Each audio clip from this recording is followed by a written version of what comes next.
Hello, my name is David Rajpaulsingh, author of the Chronicles of Kairi. I'm going to be reading from Volume 1, which is entitled The Gateway Moon.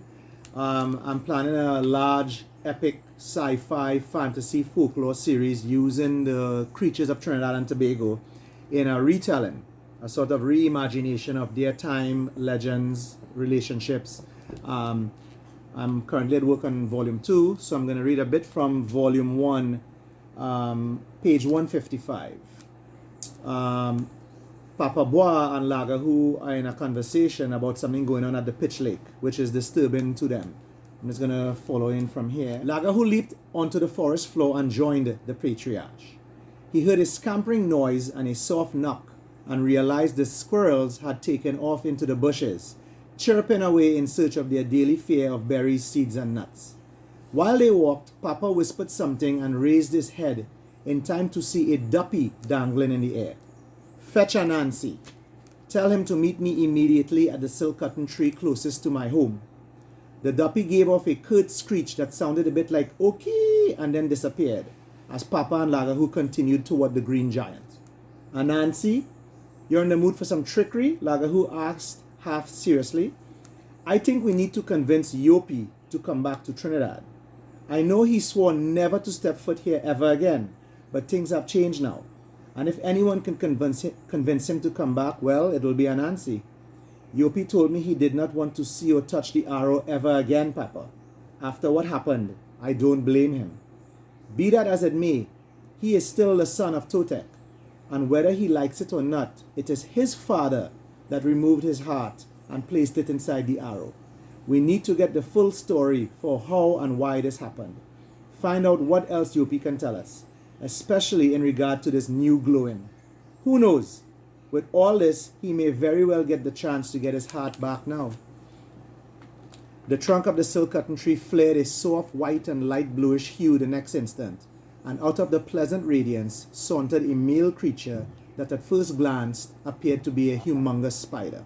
About 5 feet tall, with the head of a Rastafarian man, and a cleanly shaven face as smooth and unsullied as a young stalk of bamboo, he was quite the good-looking fellow. He wore a classic dready hat, with black, green, yellow, and red stripes stitched around it. On his body, he had on a Bob Marley t-shirt that seemed 3 sizes too small for him, as it rested just above the navel of his protruding stomach. His spider frame was round and compact, a vast contrast from the 8 spindly, hair-covered limbs sticking out of it. Whether it was all legs or 4 arms and 4 legs, it was hard to tell. In one appendage, he was holding a large bottle of clear liquid. "What happened now? I was just relaxing up by a river in Blanchisseuse." "Good to see you too, Anansi. Good morning. Didn't know you were in Trinidad," Papa responded. "I come to drink some rum. I here a few days now." "Doesn't Jamaica have rum?" "Oh, we have the best rum, Father. John Crow Batty. But I was craving some punching this time. Remember that old year's party I made you drink some? It good, eh? He, he, he."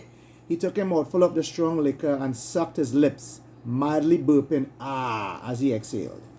How could I forget?" Papa shook his head. "Lags, how you doing, Wolfface?" the Spider-Man asked with an upward nod as he swallowed again. "I am well. Kind of early for rum, don't you think?" "Nah, man. Not when you're drinking since 9 o'clock last night." "Okay," was Lagahu's subtle response. The creature reached behind him with one arm, extracting a large marijuana joint and a lighter from somewhere on his bulbous body, at the same time taking a swig of rum and using yet another arm to scratch an itch on his back. The natural cadence, almost dance-like movements of limbs were so coordinated, Papa had to shake his head lightly and grin. Anansi was his own creature, did whatever he wanted, and cared not one bit what others thought about his vices and indulgences. Though humans believed his origins lay in Ghana, West Africa, this country was only a place on earth he had lived for a considerable length of time. An extremely complex being, no one in the creature world could tell his actual age, for his origin was unknown.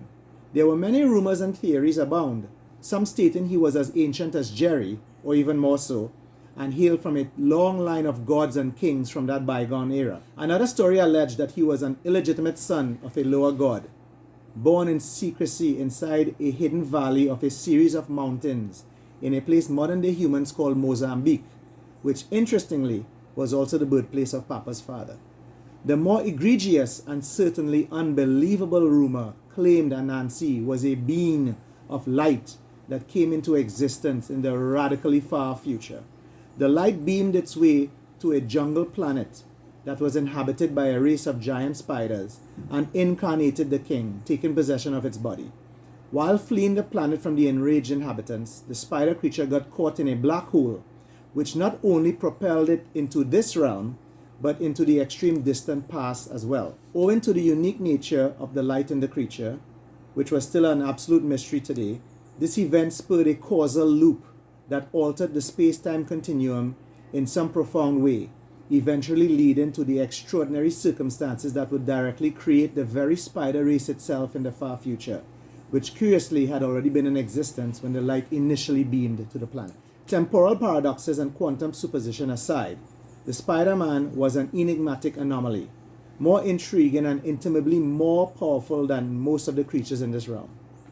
Along with his super strength, he also had the ability to fly, shapeshift, and alter time. A master magician and illusionist, he was able to induce hallucinations on other life forms, altering their perceptions of reality.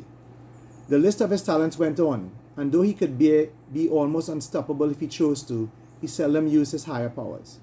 The majority of them had not been wielded in thousands of years, as he preferred to live simply and enjoy life's little pleasures in what he called his senior years. He was always the life of creature gatherings and could talk himself out of any unpleasant situation, as well as talk anyone into one.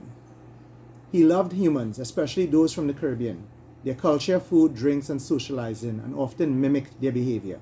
A long time ago, he had chosen Jamaica as his home and absolutely adored the local patois of the islanders. He refused to speak in any other language, even those of his inscrutable origin and early life. From what little humans knew of him, he was also regarded as a trickster, which oddly enough was the exact reputation he had created for himself with the forest creatures on this side of the world. Papa wholeheartedly admired the Spider-Man, but hardly let him know it. He got straight to the point. Anyway, Anansi, I need you to go to Barbados, somewhere in the parish of St. Lucie from last I heard. Find Yopi and bring him back to the village. Tell him I humbly request a meeting. Troubled times appear to be coming again, and I need his help. Tell him that Trinidad needs the heart man of Barbados. After lighting the joint and inhaling an overdrawn pull, in a strained, gravelly tone, Anansi held his breath and said, "Okay, father, I will do it. Long time I had drink some Beja and Isaf. I for that." Exhaling and making smoke circles above his head, he looked at Lagahu. "Want some of this, lags?" "No thanks." "Of course. It's always business with you two, eh? All the fellas need to chill and relax, man. Like you did that old year's night, right, father?" And Nancy brought one limb up to high-five Papa. He obliged and said, "Anyways, I'll go on. Take it easy, boys. I soon come back with Yopi.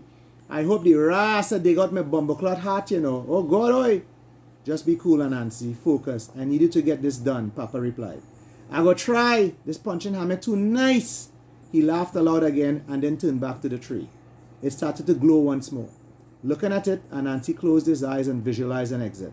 A couple of seconds later, after more rum and a pull on his joint, he stepped forward into the middle of the trunk singing, "Here comes trouble, here comes the danger, sent by the Savior," and was gone. Papa and Lagahu glanced at each other and shook their heads, then made their way to two old wooden chairs he had placed out in the yard a while ago for those occasions he and Mama would relax over tea and Crick's biscuits. He clasped both hands together and moved his fingers up and down.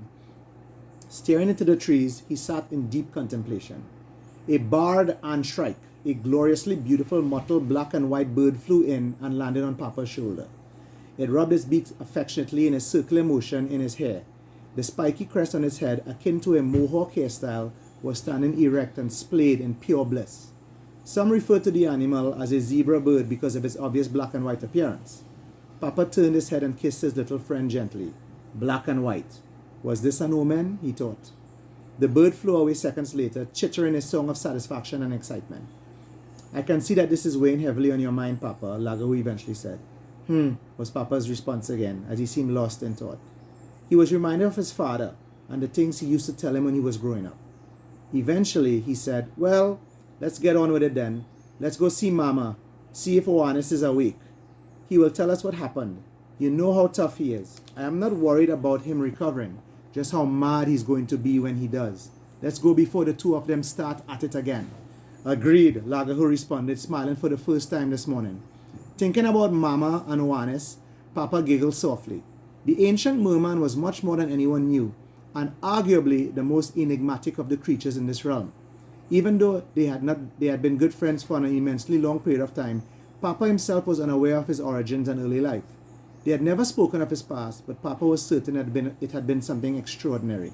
One thing for sure, he definitely was not everybody's cup of tea, especially Mama Diglo, or so the mother snake had always led everyone to believe. Supposedly, they had disliked each other for thousands of years. Just one little argument over floating a human baby boy down a river in a wicker basket, and the two of them never saw eye to eye again. Sometimes we can act and behave like the humans, Papa thought, or perhaps it was the other way around. He digressed. As he stood up, he waved at a gorgeous motmot bird perched on a branch behind him that had caught his eye, then turned back, only to see Lagahu standing transfixed, staring in the direction of the arrow laying on top the wooden railing. Did you do something, Papa? A chant or spell or something? No. Why do you ask? Then, why is the orb on your staff glowing? Huh? Papa looked beyond Lagahu at the arrow and his staff.